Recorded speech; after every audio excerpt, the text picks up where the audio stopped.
Happy Chinese New Year sa inyong lahat mga boss.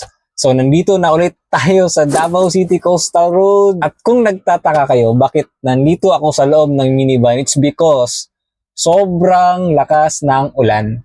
Hindi naman masyadong malakas. Maulan lang. Kaya nandito ako sa loob.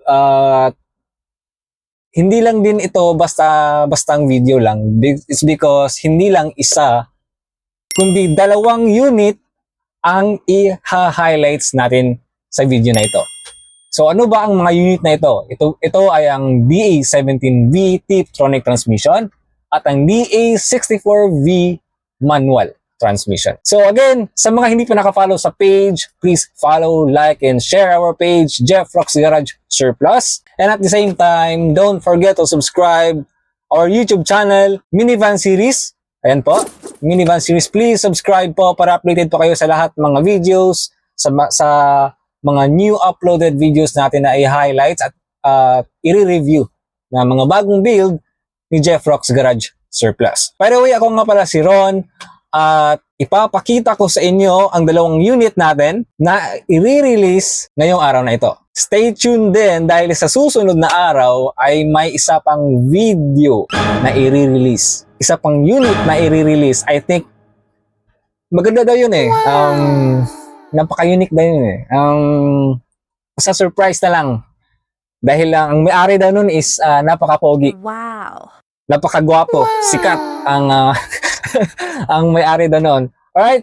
So, again, simulan na natin ang pagpapakita sa inyo ng mga unit na i-release natin ngayong araw na ito. Walang makakapigil sa paglabas natin ng video, sa pag-review natin at sa pag-release natin ng mga unit. Alright? In 5, 4, 3, 2, 1. Let's go!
So ito pala ang ating DA17V Tiptronic transmission ay naka-transaction lang natin ito via online lang. Alright?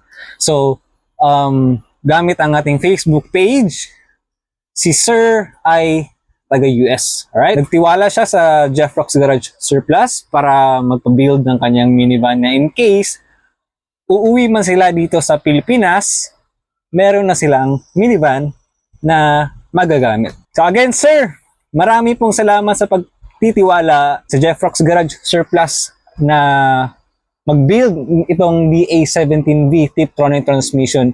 At may mga add-ons din si sir. Meron din siyang mga compartment seat. Power window din pala itong ating DA17V Tiptronic transmission. Nakita nyo naman din kanina yung kanyang tire ay may mugs na po, no? Nag-add-on na po si sir ng mugs. Itong Tiptronic transmission pala niya ay nagkakahalaga lang ng 285,000 pesos. Yes, 285,000 pesos ang ganitong klaseng setup. Sino nga ba ang mas maganda sa kanila? Sa DA64V at sa DA17V? Kayo na ang husga. Mga viewers, please comment kung sa tingin niyo sino ba ang mas maganda. Pero sa totoo lang, para sa akin, hindi siya mahalaga kung ano ba ang mas maganda. Kung ano yung purpose, right? Kung ano yung purpose mo, bakit ka kumuha ng minivan? Bakit ka kumuha ng sasakyan kahit hindi minivan? Bakit ka kumuha ng sasakyan? Ito ba ay pang business? Ito ba ay pang road trip? Ito ba ay pang, pang araw-araw mong gagamitin papunta sa trabaho? Again, sa mga hindi pa naka-follow sa page, please follow Jeffrox Garage Surplus po.